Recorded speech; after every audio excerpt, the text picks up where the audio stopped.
Hey everybody, welcome back to the Teenage Mind podcast. I hope that you guys are all having a lovely week and a lovely day. Thank you guys so much for tuning in again.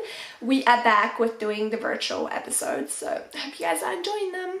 So today we are going to be talking about something a little bit different, and today we are going to be talking about sharenting and growing up on the internet and children's consent. I thought that this was a really important subject, so I'm going to get straight into this right now. This is sort of just what I have noticed that is going on in today's generation, and that's why I wanted to speak about it. So if you don't know what sharenting refers to the practice of parents publicizing content about their children on internet platforms for everybody to see. So the first bit of this episode I wanted to talk about was family vloggers, because there's a lot of family vloggers out there, and there's some really great family vloggers out there that don't exploit their children, but there are some things that are being shared that I find very questionable. Also, you can probably hear my rooster crowing right now. He does this every single time I try to upload a podcast episode, so that's really fun. Just kind of think of it as like a little bonus or something. It's probably annoying. It's fine. It's annoying me as well, but we're gonna be positive today. So half consent is basically where the kids know they're on YouTube, they know they're in videos, so technically they kind of know they're famous. They don't know the full extent of it. One of the problems is with making your child a business. Oh, that sounds so bad. No, one of the problems is with kind of, I don't know how to say this best. Like, I don't want to say making your child a business because that just sounds really bad. The problem is with publishing content of your child, whether it is a YouTube video, whether it's Instagram, whether you're vlogging, whether your child is modeling and you're doing brand deals. Where do you find the difference between work and family life? If you are a daily vlogger and your kids are kind of the ones who are making you money, how do you say, okay, well, this is work time and this is family time? And I've noticed a lot with family vloggers, or just when parents put their kids in businesses like modeling, YouTube, Instagram, all that type of stuff, is at first it always is very innocent, and then it kind of, you become a little bit desensitized from reality. And I think often a lot of people have trouble differentiating, okay, this is work time and this is family time, or this is going online and this is not going online. I've noticed a lot with family vlogging is when the kid is crying, the parent immediately runs to get the camera rather than a first aid kit. When you kind of get your eyes on the business, you may not even realize you're doing that, but you're often putting business before your kid, and I think that's pretty dangerous. And then there's also when parents are very real about their kids' lives. So they would post things like, oh, my kid had a tantrum today about this, or post videos or pictures of their kid crying. I hate that. I can see there's two sides of this, where the first side would be, I'm showing my kid crying so that other younger kids can watch that and think, showing emotions is okay and crying is okay, and those are all human emotions. But the other side to it is, you film your kid who is 5 years old having a tantrum about something, and then they grow up to be 16. Maybe they want to get a job, and then those videos of them when they were younger throwing tantrums or just, doing younger kid stuff is still on the internet. And even if you delete those videos, they aren't gone. You publish something on the internet and it's gonna be there forever. I find that a lot of the time family vlogs, or family Instagram pages, or other social medias are all very personal. The stuff you would share with a close family member, but not the whole world, if you know what I mean.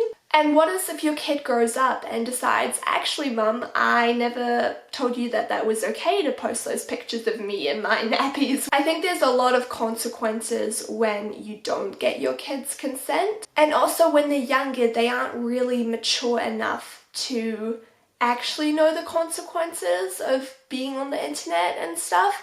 And look, I'm on the internet, I'm trying to grow my YouTube channel and trying to kind of become a content creator, but I'm 15. If I was 5, I would only know a little bit of what was going on and think, oh, okay, that's YouTube, that's cool, but I wouldn't actually know the full extent.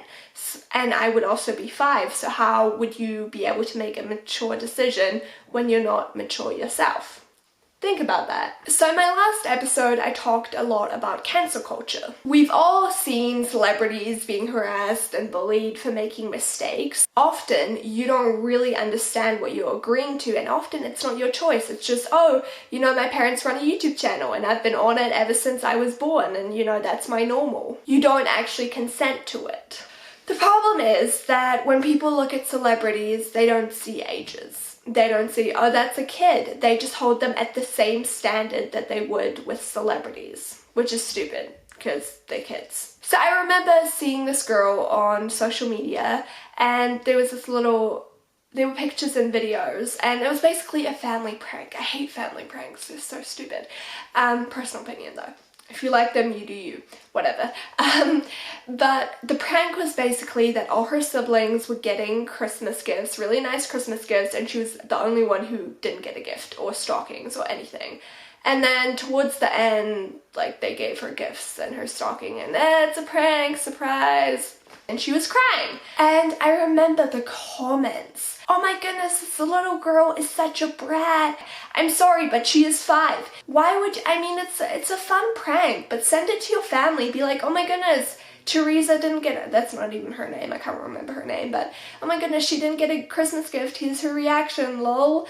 You don't put it online for everyone to see and then bully her and tear apart this 5-year-old for crying. That's the problem, is that kids who are now famous on YouTube or on other social medias are now being held to the same standard that adults are being held to. The next thing we are talking about is a kid's consent. So I kind of already touched on this earlier, so I won't touch too much on it, but a child can say no if they don't want to be in a photo shoot, or if they don't want to have their parents post pictures of them. Even when they're born, even when they're a baby, they can't say anything. They can't say, no, I don't really want you to do a brand deal with this nappy company and model me in nappies, because when I'm 16, I'm not gonna like those videos, and I'm not gonna like that you posted that on the internet for everybody to see. They don't have an opinion yet when they are small, so essentially they can't protect themselves from things that may hurt them in the future. I think that there's probably no harm if you're a successful YouTuber and you have a child and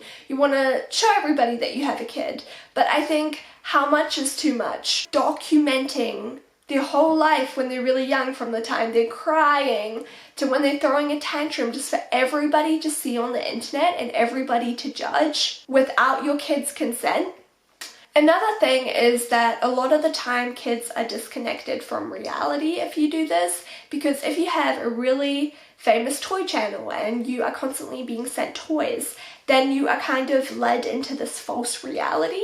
You're so famous from such a young age, and your parents are kind of managing your YouTube channel, and you are earning money for the whole family by, you know, from the time you're 5 years old. And you're constantly getting sent all these things to unpackage. The kids at your school are going to treat you like a little celebrity, and you're also not going to be able to connect with them because you're used to constantly having brand deals and being sent toys, and eventually you won't actually know the value of those things anymore. And I don't blame the kids for that at all, because if that's your reality from, you know, the time you're born, then that's going to be your reality, but it's going to make it really difficult for you to connect with other people.